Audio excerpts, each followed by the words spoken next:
Okay. Thank you very much, Mark. So help yourself to coffee, but we're going to go straight to our discussant, who I'm just going to introduce in 1 second. I want to clear some space for his notes.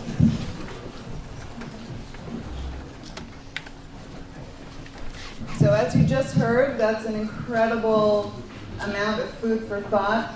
And luckily, since Mark told us right at the beginning that he's still trying to wrap our minds around it, none of us have to feel insecure in any way that we're wrapping our minds around it.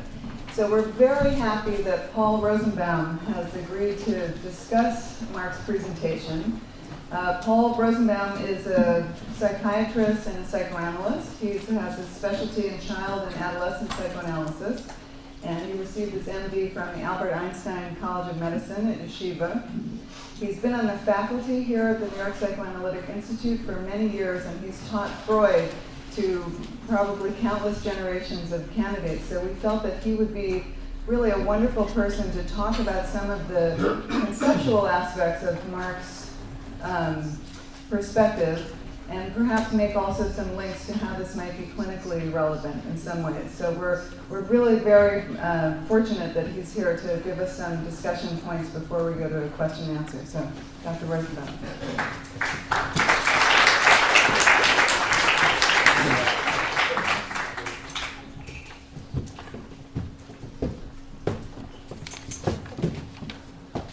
There's a little light there.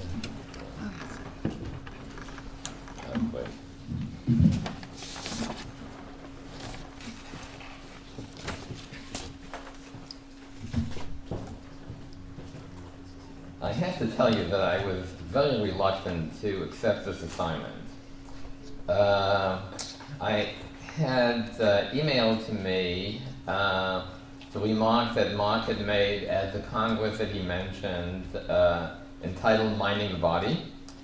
And in those remarks, he sketched in his basic thesis, but there was still a lot that was left unsaid.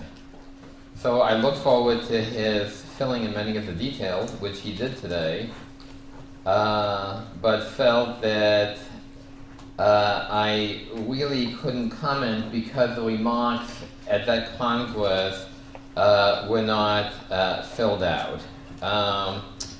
And I'm really happy that I had not had a chance to hear the entire presentation, because had I heard it, I would never have agreed. The extent of my discomfort can be gauged by a dream I had about a week ago. In the dream, a new patient comes to my office, and I could not understand what he was saying. I was so confused that I didn't think that I would be able to work with him. Then the patient somehow split into two people who spoke to me and to each other. The splitting was a special ability that this patient had.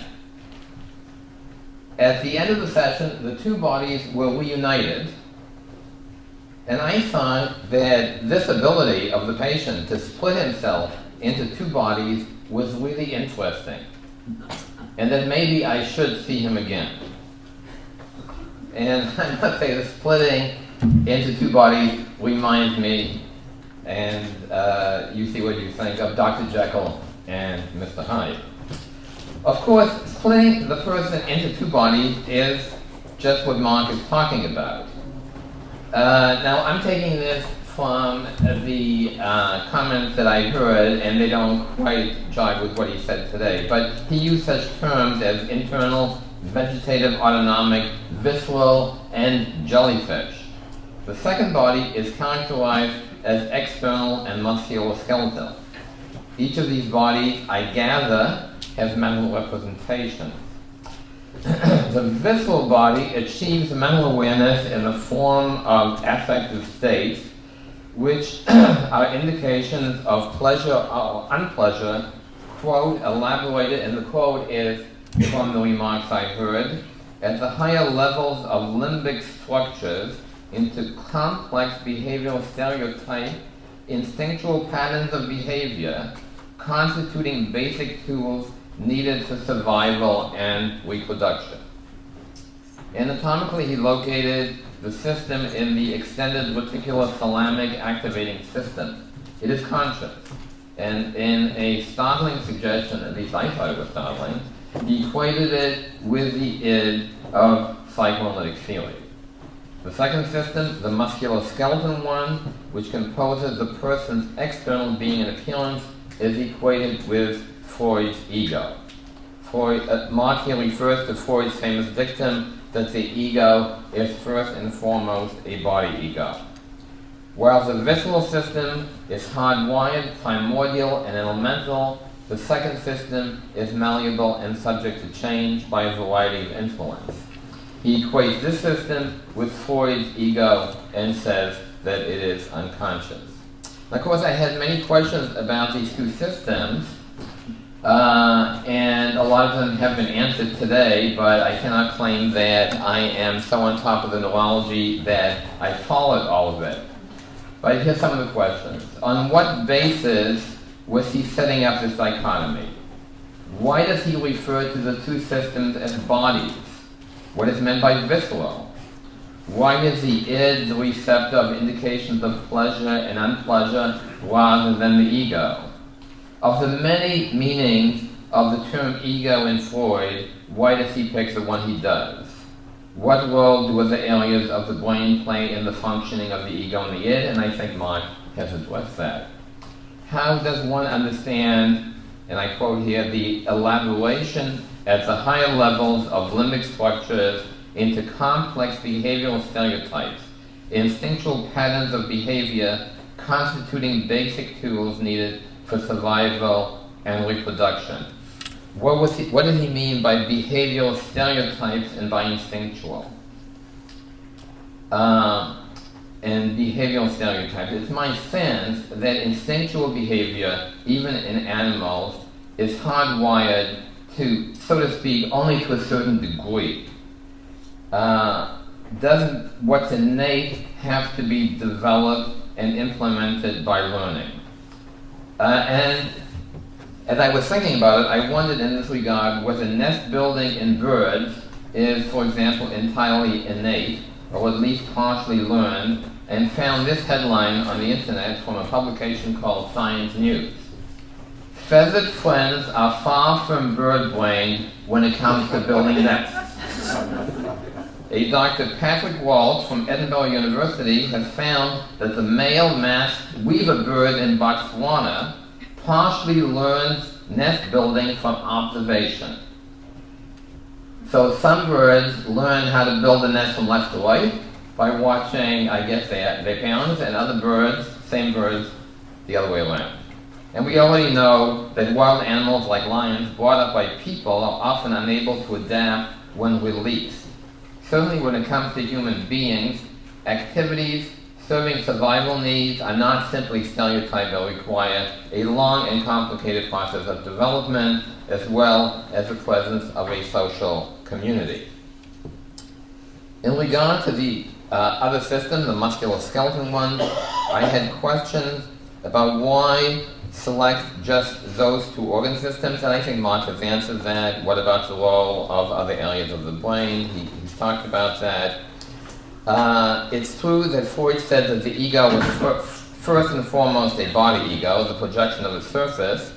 This has to do with the representation of oneself in distinction to objects. But what is the role of other ego functions? Reality testing, object relations, the various defense mechanisms, and so on. I hope, and Mark did address many of these issues in today's presentations, as well as his reasons for identifying and amending Freud's conception of ego and id. I greatly admire him for taking a step so bold and innovative.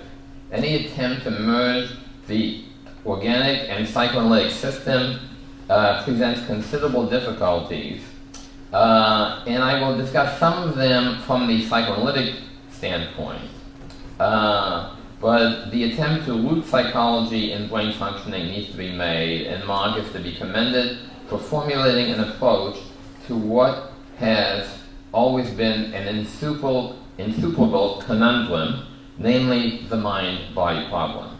It's not an easy thing to do. One of the difficulties for me, or one of the challenges I should say, is simply one of terminology. The same term may be used quite differently in psychoanalysis and neurology, and there may be disagreements within psychoanalysis about the definition of particular terms. For example, the term conscious is a good example of this issue. When a neurologist says that a patient is conscious, what is probably meant is that the person is not comatose. We can also use the term to refer to awareness, as I became conscious that there was another person in the room. In psychoanalysis, though, at least in clinical psychoanalysis, I think we mean something more, or at least something else. It isn't enough for the patient to become aware of something or to put that something into words. The person needs to not simply know something about themselves, but to acknowledge it, to make it their own. The difference is captured by the expression, he knows everything but understands nothing. It took Freud a long time to appreciate the role of resistances which stand in the way of the patients realizing what they may intellectually know. A corresponding challenge is presented by the term unconscious. From a neurological point of view, it's of course the opposite of conscious, namely comatose or concussed. In psychoanalytic theory, it was associated with the repression of memories unacceptable to the ego. The memory was no longer available to consciousness, and one can say that the patient had an amnesia for that particular memory. The mechanism for forcing and keeping the memory in that locale, referred to as the system unconscious, was repression. While repression has its neurological equivalent in amnesia, the same thing cannot be said about other defense mechanisms, such as projection, identification with the aggressor, denial, and so on. You know, when Mark was talking, well, let me just finish this and I'll say that. Can one say that the warded off content is unconscious in using those defense mechanisms as it is in repression? And as I said earlier, it is often the case that the patient is conscious of something but can't acknowledge it, can't make it their own. And, you know, I was thinking about the function of consciousness as Mark was talking, and it seems to me that one way of looking at it is that consciousness, the purpose of consciousness, is problem solving. And I can illustrate that by the way I ski. I'm a very good skier when I turn to the left. So much so that I'm not unconscious of skiing, but I don't have to bother being aware of what I'm doing. When I ski to the right, I have to think about what I'm doing. Squeeze with the toe, lift the little toe on the other side, and so on. Once I will have mastered skiing to the right, I will no longer be thinking about these things, and that knowledge will not be unconscious, but it won't be explicit, at least, in the same way. Another problem in setting up a match between the organic and psychoanalytic realms is that concepts such as ego and id are the products of long and complicated histories in the development of the theory as formulated by Freud and his followers. A term such as ego has different meanings at different periods in the theory and lacks the precision one would wish for in equating them with biological systems. In making such equivalences, it would be helpful to review the history of these concepts and to indicate how they are being used. I can only do so briefly here in order to give you a sense of the complexity of the issue. The idea of the ego probably derives from the classical opposition between reason and passion laid out by Plato and then by Aristotle. The Republic can be read as a model of the mind in which the wise philosopher kings keep the passions of the masses from wreaking havoc. In his use of the term ego, Freud draws on this model. The ego is thought of as a reasonable part of the person, not necessarily logical, but vernünftig, he says, which I think means reasonable. I do sometimes think of that ego as a good citizen wearing a sensible suit. Unfortunately, the good burgher is beset by desires and realities that don't accord with his well-ordered existence. To some extent, he accommodates to these forces, and to some extent he tries to escape from them. But what he pushes out the door comes in through the window, and he falls back on various maneuvers, such as repression, but also deception, lies, distortions of realities, wishful thinking, and general bullshit, which distort his normal personality. And I do think that Anna Freud should have included bullshit as one of her defense mechanisms. And the reason that I say this is because people can tell you something that is totally true and hope that you will not believe them. And this goes for themselves as well. So just making the unconscious conscious and putting into words doesn't mean that one really gets it or that one means it. And these maneuvers don't fit into a simple model of amnesic repression. Now, Freud used the term ego differently at various times. He sometimes means the normal personalities. At other times, he's referring to the mechanisms the person uses to defend against unwelcome wishes, ideas, and realities. There's also the way the personality is created through identification, as well as all the skills the person develops in order to find satisfaction, cope with life's many challenges, and avoid what's unpleasant or unacceptable. Now, in regard to those ego functions, reality testing and all that, a big controversy broke out right here at this institute in the 1950s and 60s. Heinz Hoffmann and his fellow ego psychologists held that they were ego functions that either from the beginning or through a taming process were no longer bound to conflict.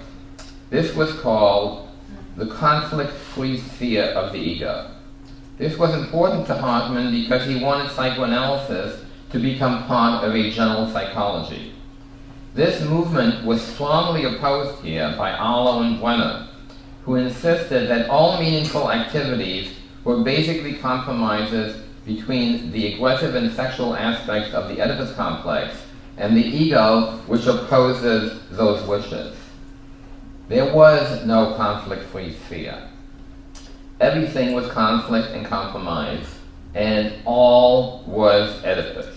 Eventually, Brenner abandoned the structural theory altogether, and all that was left was conflict, unanchored in agencies, sort of like the Cheshire cat that disappeared, leaving only the smile. The reason I go over this is to give you an idea of how difficult and controversial such a concept as the ego has been, so that one relates a concept like the ego to an organic structure or set of structures. One has, I think, to take all this into account. I could give you a similar account of the complicated history of the various conceptions which led to the 1923 notion of the id. I'll limit myself to notice how many ways Freud has of talking about aggression. As early as a dream book, aggression relates to hostility and rivalry as we think of it. The concept becomes associated with the self-preservative instincts of the ego and is expressed through the musculature, which is something that Mark mentions. That aggression, when associated with sexuality, and here, for you who are not analytically versed, I know this is kind of gobbledygook, but it doesn't matter. I'm just trying to give you a sense of how complicated this is. That aggression, when associated with sexuality, in inhibition symptoms and anxiety results in either masochism or sadism. Then, in 1920 and beyond the pleasure principle, aggression is now a derivative of a cosmic force, the death instinct. And in the ego and the id, aggression contributes to resistance to analysis in the form of a sense of guilt, which, though unconscious, resides in the ego. Unconscious, ego, Mark Solms. Here again, I'm trying to point out how complicated and changeable these terms are. On a more fundamental level, there's a question of how literally to take such concepts as ego and id. These terms have so much become parts of our thinking that we can be forgiven for treating them as real things rather than as concepts, as imaginary companions. This gets to a danger in model building.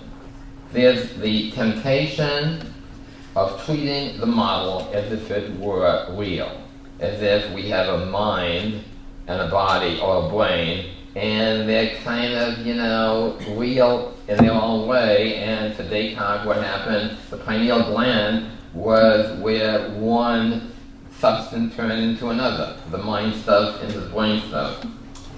To better illustrate what I mean, it's worthwhile going back to the origins of analytic theory. Psychoanalysis began with the treatment of hysteria, with so-called conversion symptoms.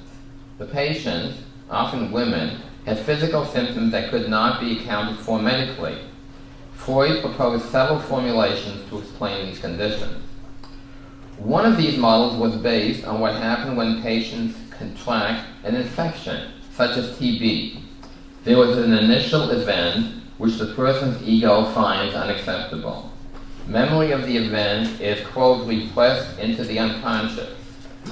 The traumatic event is treated as a foreign organism, which is insisted in the unconscious and does not yet cause symptoms, analogously to the incubation period of an infection. At what he called an auxiliary moment, the traumatic memory is revived, and because of its incompatibility with the ego, it now expresses itself through the body in conversion symptoms. This is the infection proper. Here's how he describes the process. Our pathogenic psychical group does not admit to being clearly extirpated from the ego. Its external strata pass in every direction into portions of the normal ego. This incidentally points to Freud's idea about the ego at the time. The ego stands for the normal part of the person. He goes on. The interior layers of the pathogenic organization are increasingly alien to the ego without there being any visible boundary at which the pathogenic material begins. In fact, the pathogenic organization does not behave as a foreign body but more like an infiltrate. This view is echoed in 1923 in The Ego and the Id, in which he writes, the ego is not sharply separated from the id. Its lower portion merges into it.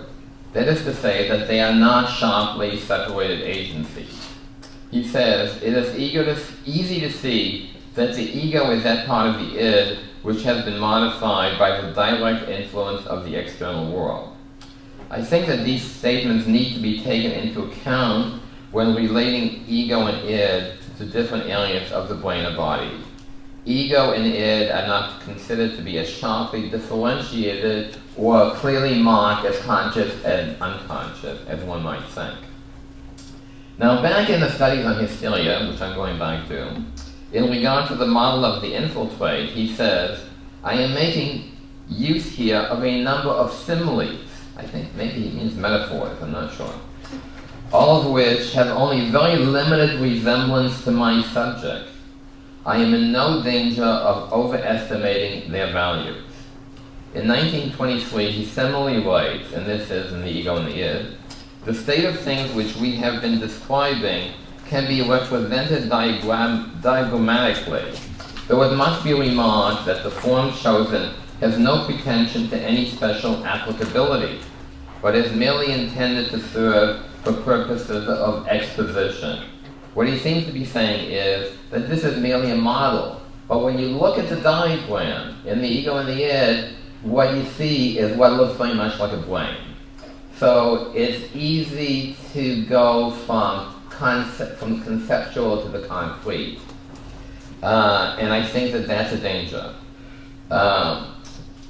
Things are not quite... let me go to Voya in his section of studies on hysteria. He downplays the value of a model, in this case a neurological model. He writes, if instead of idea we chose to speak of excitation of the cortex, the latter term would only have any meaning for us insofar as we recognize an old friend under that cloak and tacitly reinstated the idea. For while ideas are constant objects of our experience and are familiar to us in all their shades of meaning, cortical excitations are on the contrary rather in the nature of a postulate, object which we hope to identify in the future.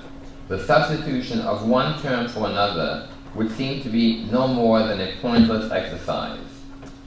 Accordingly, I may perhaps be forgiven if I make almost exclusive use of psychological terms, which needless to say he did not do. His discussion is replete with references to excitation and discharge. He makes an analogy between the ego and an electrical grid over which the excitation is evenly spread. Again, I want to stress that there's nothing wrong with this kind of model building as long as we keep in mind that we are talking about an analogy rather than a reality. There is no electrical grid.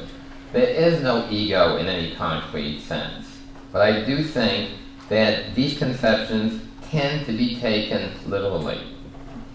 What happened after the studies on hysteria is that Freud embarked on the project for scientific psychology, which Mark has alluded to, in which mental functioning is discussed in terms of neurons and energy.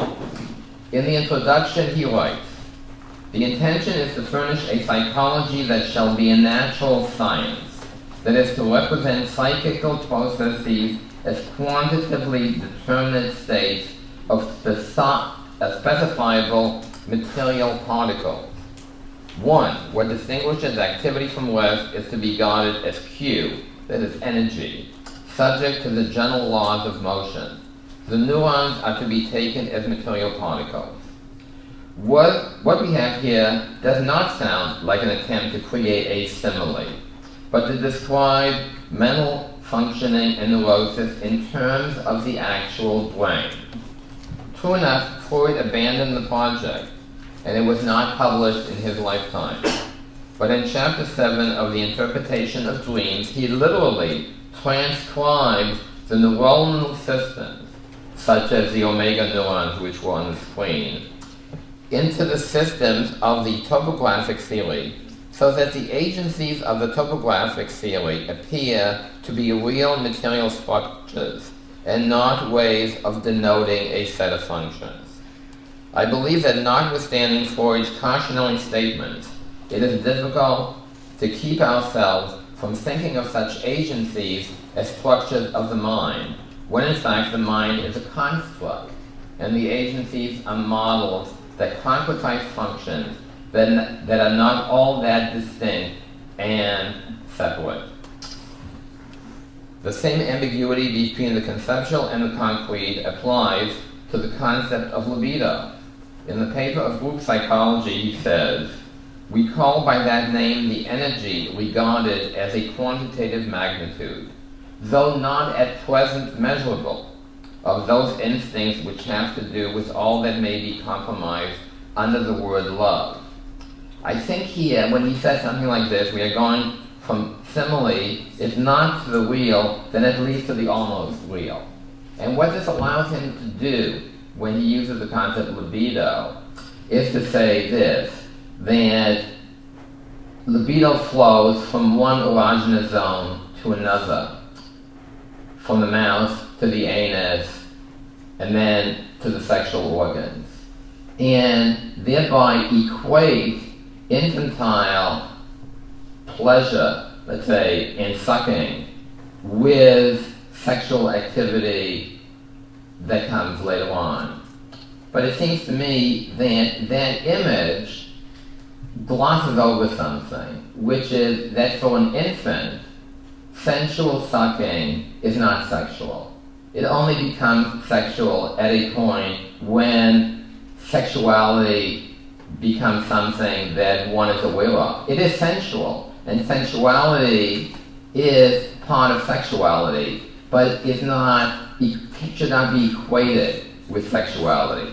It's like in the Garden of Eden. There's a difference between the innocence of Adam and Eve before they bite into the apple from the tree of knowledge. Once you've bitten into the apple, you have sexuality. And before you have bitten into the apple, you may have sensuality, but it's not the same thing. So these are some of the thoughts that occurred to me in respect to Mark's presentation. And as I say, I cannot say I understood it all, but I know he's doing something very important. All our thoughts and feelings occur in the brain. We cover our ignorance of the way the brain functions at the psychological level by invoking the concept of the mind. It is vital to our psychological functioning that our psychological functioning be explained in terms of brain activity. What I have tried to do is to point out some of the difficulties and challenges in relating psychoanalytic terms and concepts to brain functioning, but the effort is to be applauded and the work must continue. Thank you.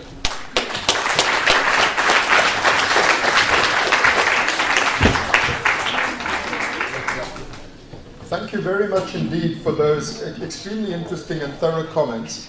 I will be very brief in my response, just so that we can have our usual, we usually end at 12:30, so that means we have half an hour, and I'm sure many people have questions. As Dr. Rosenbaum acknowledged, most of the questions that he asked toward the beginning of his discussion, arising from my presentation in Berlin, are the very questions that arose in my own mind from the presentation in Berlin, and so I have begun the process of trying to address those questions. So I won't reiterate the answers to the specific questions now, except to say that I do agree that it is essential for us to have a thorough understanding of the history of psychoanalytical theory building. It's not something that happened one day, that Freud suddenly had an idea called his theory of the mind. It's a very complicated process of theory building which richly rewards close study, richly rewards us in 2011. And I have immersed myself in Freud's writing and been richly rewarded by it. And I believe that this will be useful to the development also of the neuroscientific models of the mind that I alluded to at the end of my presentation, that we are now having to develop as we have recognized that the brain is not just a computer or a machine, but rather a sentient, affective, instinctual, motivated being in the world. As regards all the difficulties with the different meanings of superficially similar words in the two different disciplines, I absolutely agree that this is a cause for a great deal of confusion and conceptual slippage. But in my experience, the serious, sustained, scholarly attempt to integrate these different vocabularies has as a consequence a sharpening of the concepts. I think that the concepts that emerge out of the gap between the existing terms and concepts are better concepts for both fields. This leads to the major question that Dr. Rosenbaum mentioned toward the end of his discussion, which I would like to spend just a few minutes on, which is this problem of reification and the idea that the id or the ego are real things. I want to state as clearly as I can my position on this, because I think it's absolutely fundamental to everything that I'm trying to do and that we're trying to do in neuropsychoanalysis. There are two real things. I don't think either of these is a fiction. And at one point I thought Dr. Rosenbaum said right at the end that the latter is a fiction, and of course it's not.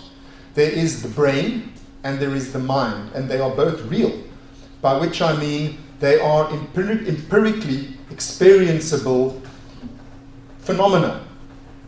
There's a thing called the brain. It's in the world. You can poke it and cut it up and measure it.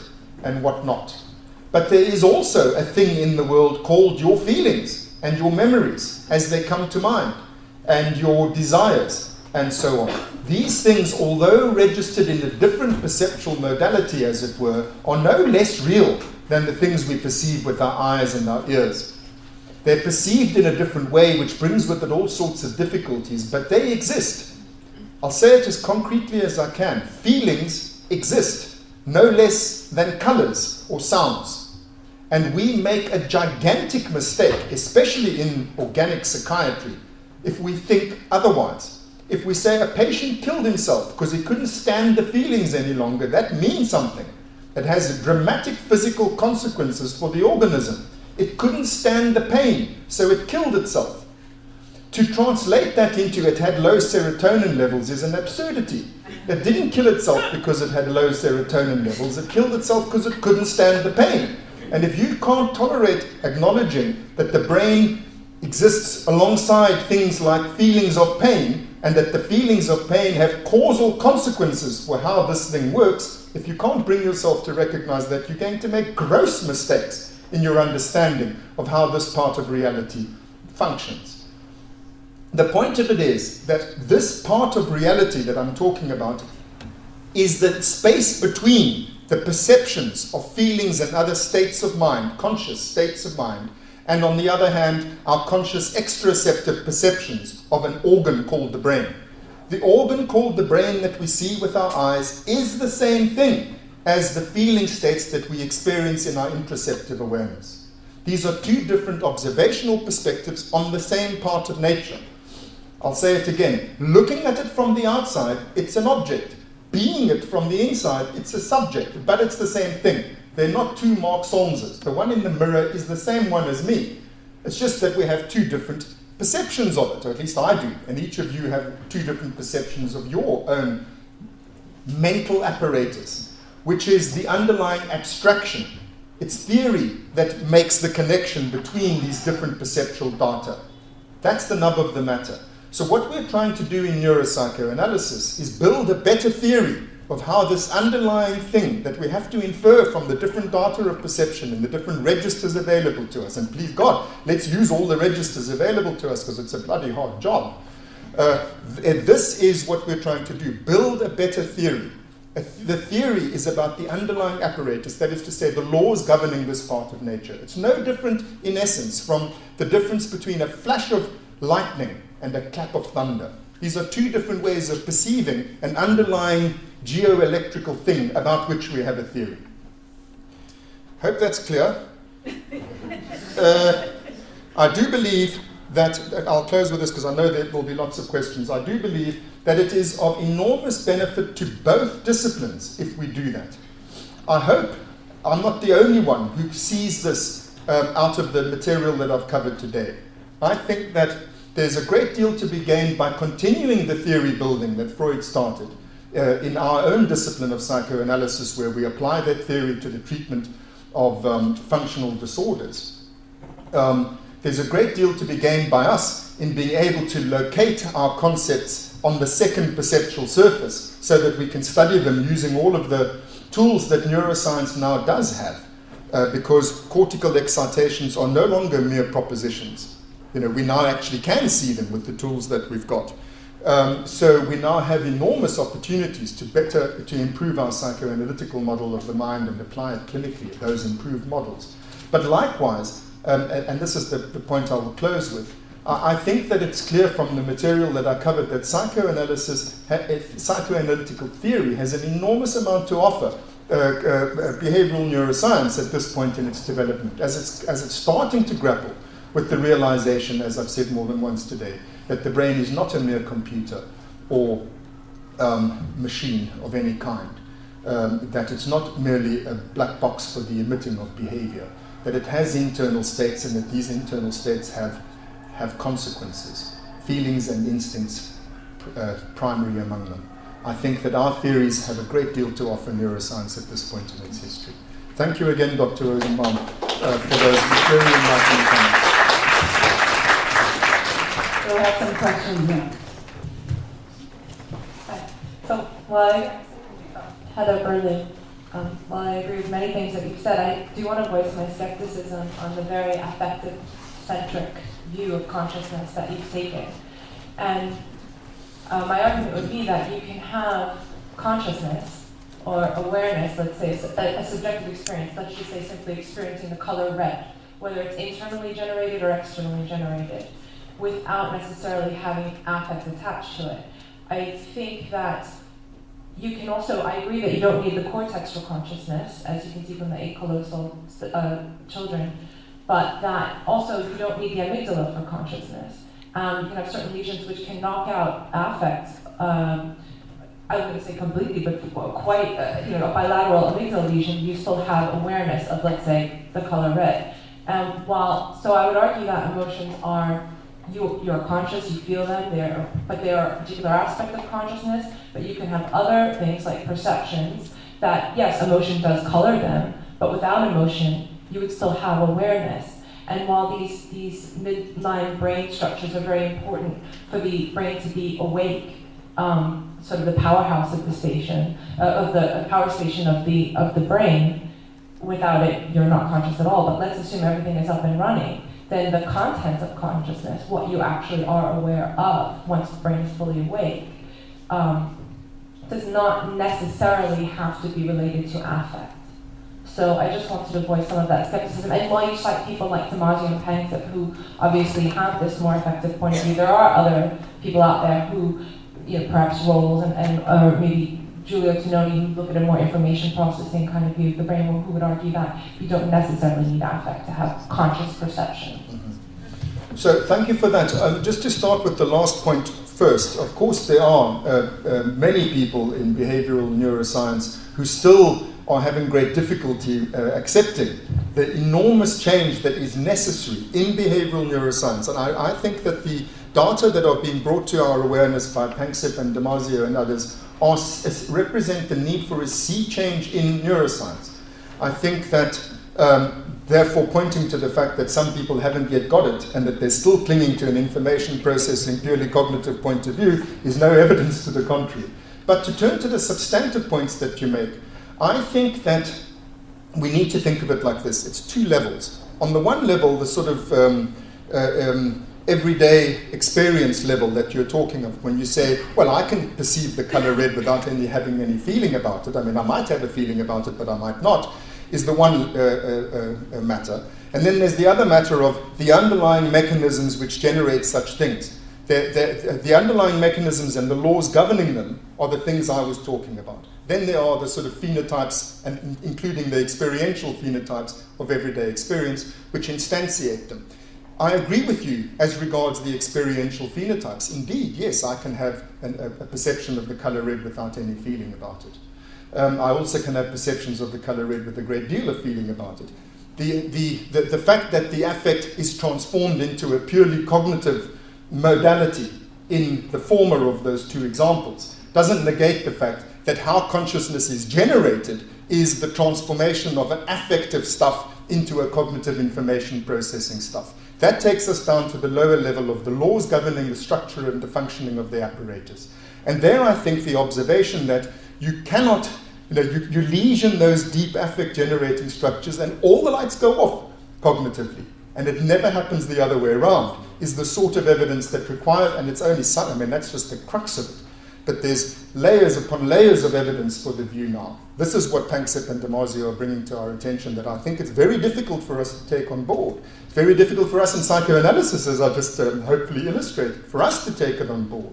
But I think that the evidence is compelling, that there's a background state of consciousness which is generated in those deep brain structures which are evolutionarily ancient and which are affective in terms of the behaviors and the types of consciousness that they generate. And that the surface cognitions are dependent upon those. Thanks. And I'm not surprised you thought that, Heather. And if the questioners can say their name. You said there's a brain state and there's a mind state. So the question arises, what is the relationship? Are you saying basically that this is a reductive identity? Brain states are not reduced to, but are anatomic states, And are you saying is there a psychophysical parallelism, or are you saying that there's something like it's a complementary relationship, as the Copenhagen interpretation of quantum mechanics says? Well, we have the wave, we have the particle, they're completely different, but look, in one situation they're one way, and in another situation they're another way. One other just thing to go on. In 1935, an American doctor wrote Freud a letter telling him, I found experimental evidence for your theory. And Freud very politely, in effect, sent him back a note saying, I'm really not that interested in the science, which wouldn't make any difference. So, what do you think Freud would have said about your presentation today? I think, just to be very brief about the first part of your question, the model that, this philosophical position that I'm taking, and which incidentally Freud took from 1900 onwards. He kind of did it a little bit, as we all do when we're young, and then he got it. It was a dual aspect monist position. Dual aspect monism, that was Freud's position. It's not a reduction of mind states to brain states, or of brain states to mind states, but rather seeing these as two aspects of an underlying reality which isn't perceived as either of those. It's only perceived as those two things, but it isn't in its essence either of the two perceptual registers of it. These are perceptual registrations. The underlying thing lies behind perception and integrates, like I said about the geoelectrical, theoretical thing that explains how we hear something and we see something when there's a clap of thunder and a flash of lightning. Dual aspect monism, non-reductive. And I think it's very important for the advance of our field that we recognize. In philosophy you can do what you like. You can choose whichever position you want, but that one works in an everyday, simple way, which is the picture that I painted for you just now. When I wake up in the morning, I feel myself to be me, and when I look in the mirror, there I am, same guy. I don't think there are two of us. There must be some monist thing that combines those two things. And I don't think that, if anything, if you heard my talk today, you'll see that I think that the mind state, the subjective perception, is, if you're wanting to reduce one to the other, I'd say, well, that's the perceptual sort of glue that binds the external observations of things, of material objects in the world. Turning to the experimental evidence thing, I would have agreed with Freud, in terms of the experimental evidence that was brought in. And there's tons of experimental evidence, experimental psychology evidence for or against all kinds of denuded and misconstrued versions of Freudian theory. You try and do experiments about these extremely profound things that, lie at the heart of the nature of the mind, and you do a silly little thing in your, third year Sci 301 or whatever it's called, research project, and you find these piffling little findings which are so far removed from the questions, the big questions that the theory is about, and they so distort the nature of the mental processes that the theory is about in order to make them fit into the little boxes of experimental psychology. That's, I think, why Freud had that kind of attitude.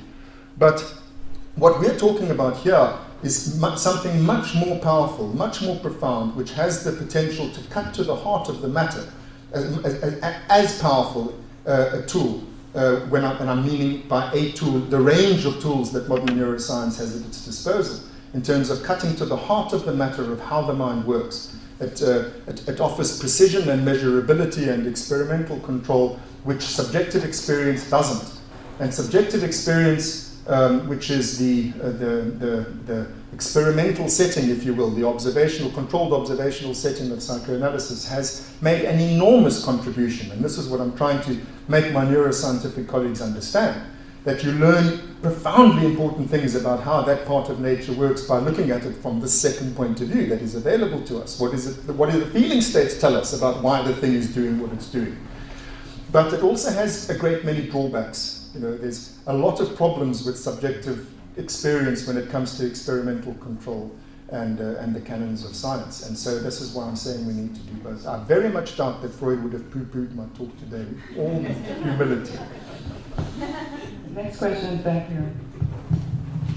I'm Chris Seeker, and this is complex material to try and wrap one side around, but I have some at least partially formulated questions. I tend to agree with Heather Berlin that I have trouble thinking that you have to have affect in order to do anything, right? And like, do you see because you open your eyes and it's pleasurable to see, or do you see because you have eyes and you open them?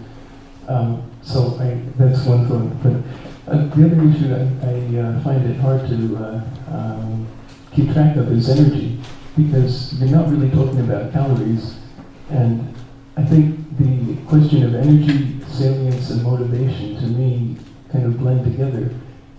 So I was thinking, for instance, when someone is depressed, everything seems to lose its salience, you don't care about anything. If someone's anxious, maybe everything is too salient and you can't stop it. But I'm not sure that the goal is to get rid of everything salient into a kind of nirvana.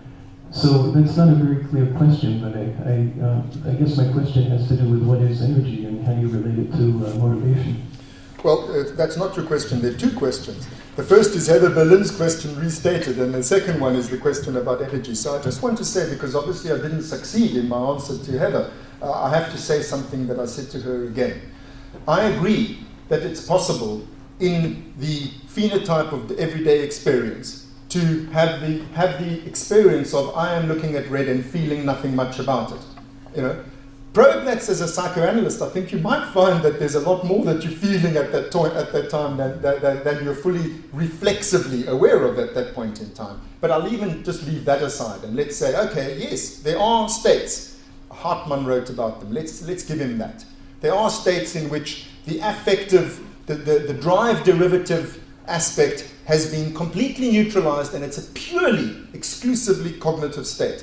I'm happy in theory to say such a fiction can exist in reality.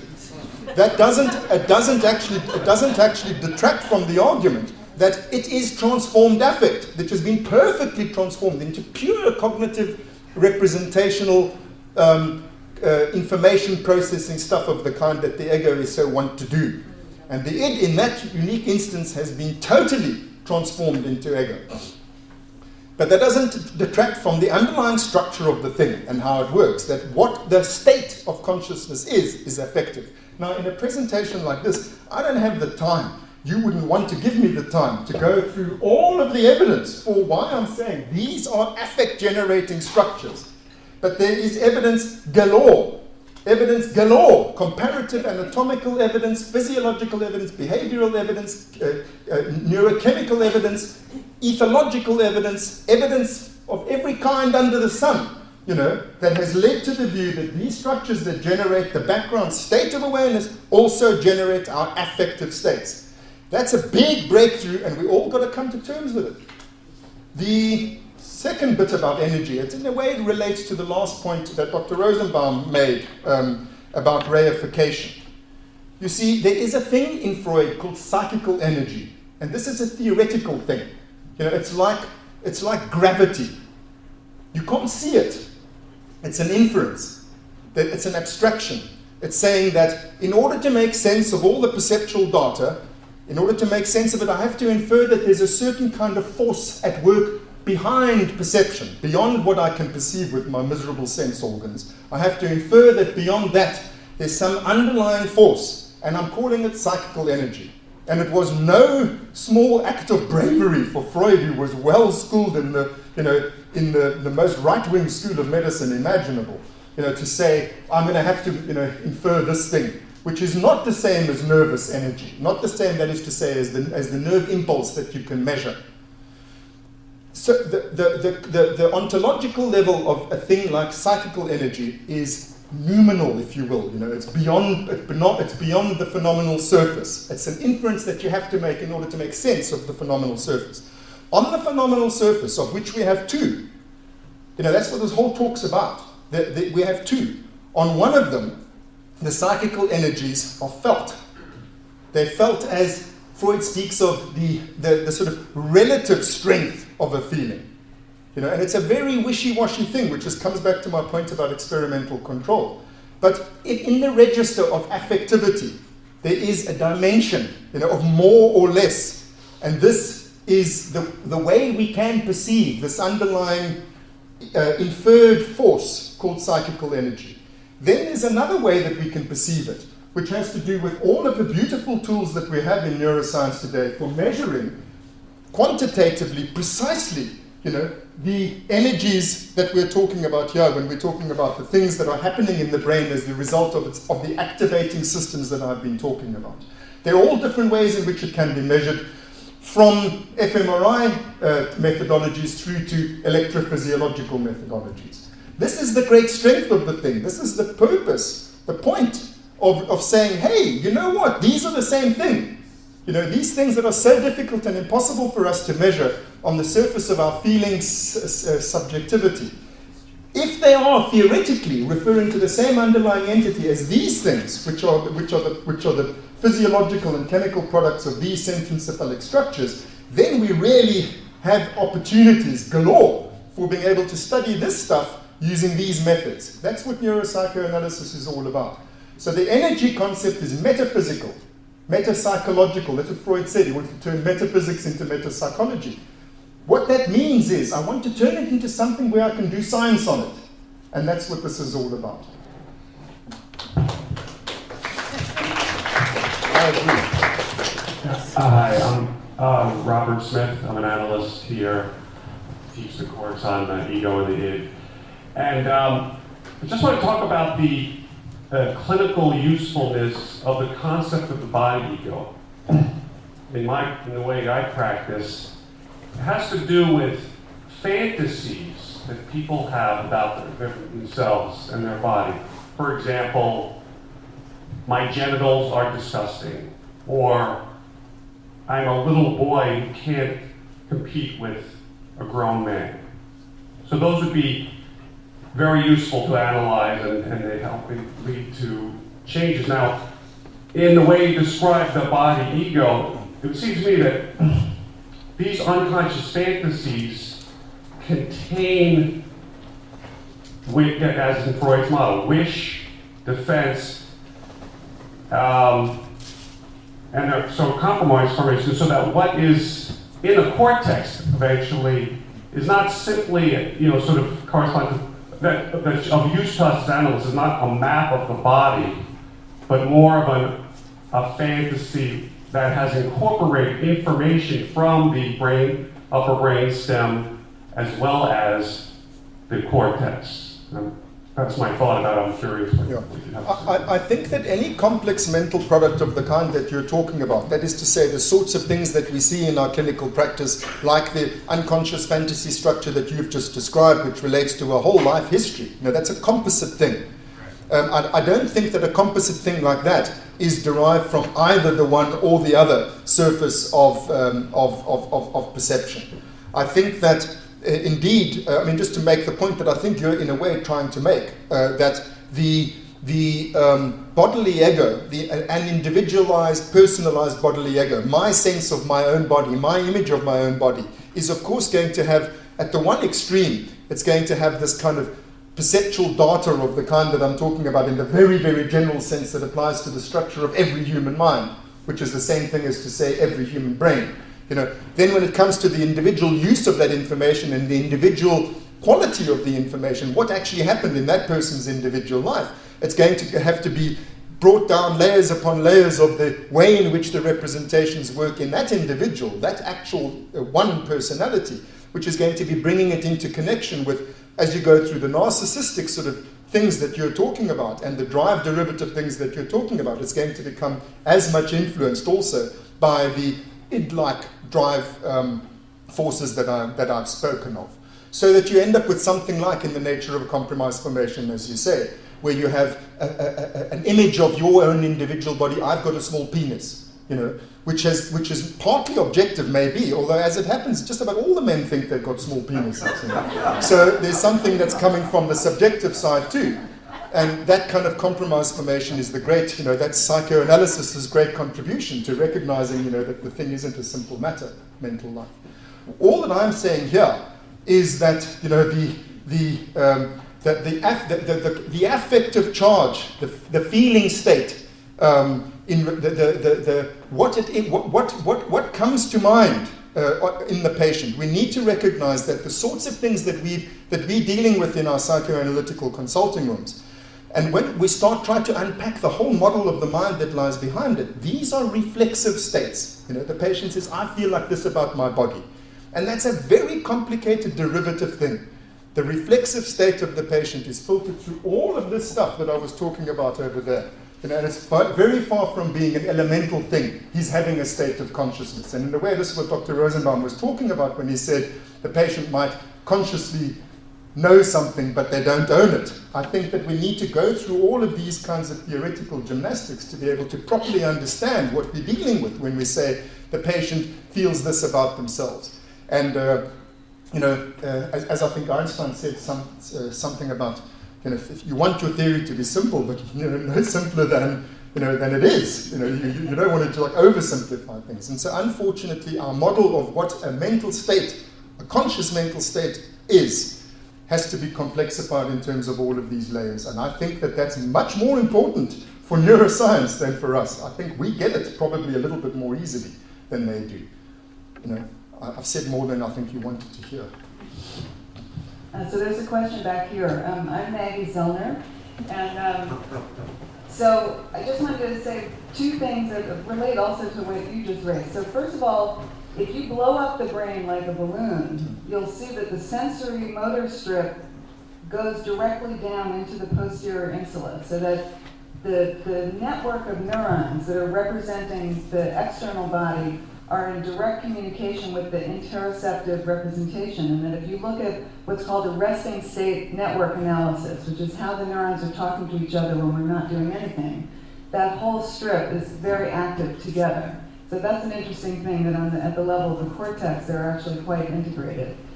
Then also in terms of, if we looked at all of the different parts of the brain that Mark was talking about, and he mapped out the connections, it would look like the most complicated highway system, because almost every area is talking to almost every other area.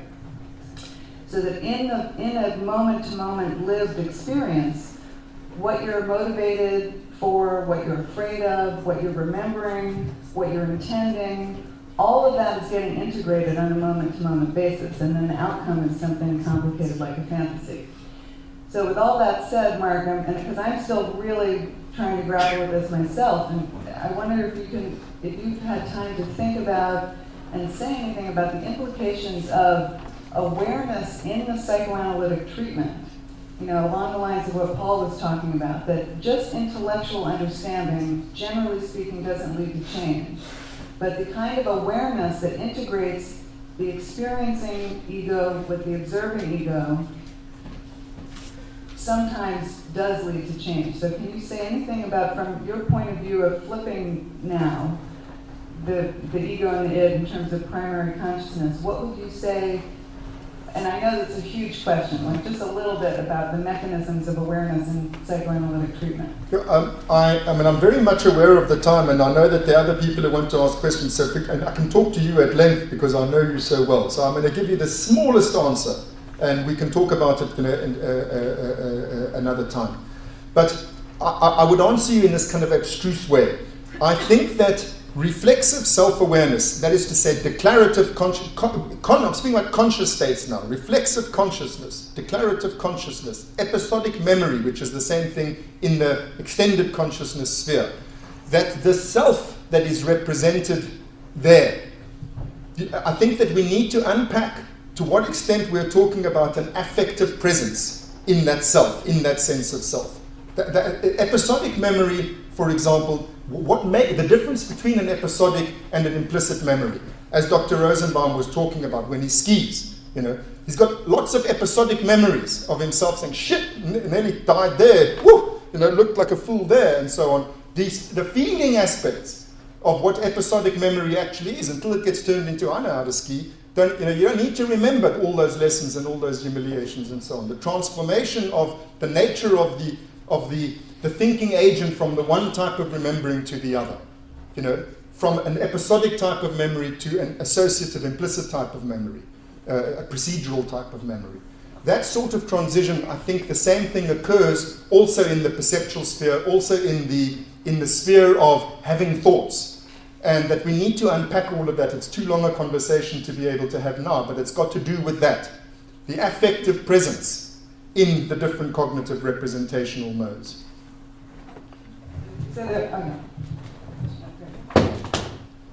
I think to recognize that the self in episodic memory is an affective thing. It goes to this question that we've been talking about.